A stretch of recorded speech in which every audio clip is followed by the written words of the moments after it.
好来，乡亲啊，这个24节气拄啊过夏至，全台湾拢出现着30度以上的高温。伫个南投的塔塔遮甲中寮，拢来落冰角。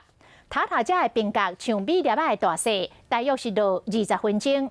啊，若中寮甲仁爱地区的冰角，像细粒粉圆安尼，一落到涂骹面，就随化掉变做雨水。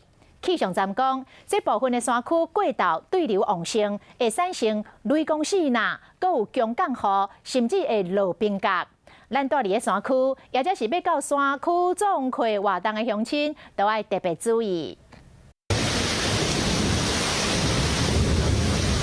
昨下晡差不多2点，玉山国家公园的白云山庄甲塔塔遮山区，熊熊落冰角，但雷公阁兼落大雨。冰角有的像米，有的像土豆遐大粒，落伫木栈道，袂输爆米香，哔哔哔哔。塔塔遮地区的冰角落差不多20分钟，另外伫2点半左右，中寮甲仁爱地区嘛开始落冰角，大小差不多像粉圆遐大粒，落差不多3分钟至5分钟。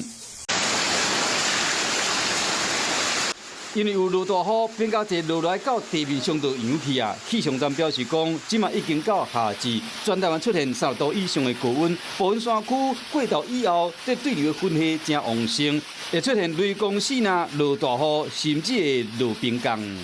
午后的对流发展旺盛，加上高空有适合对流发展的环境，因此对流发展一直冲到13公里以上的高度，造成有旺盛的对流产生冰雹的现象发生。气象站提醒乡亲，未来这几天依然是类似的天气，有可能会阁落冰角。伫热天爬山时，要注意山区天气变化，尤其是落大雨时，千万唔通伫零线是空旷所在，以免互雷公卡到。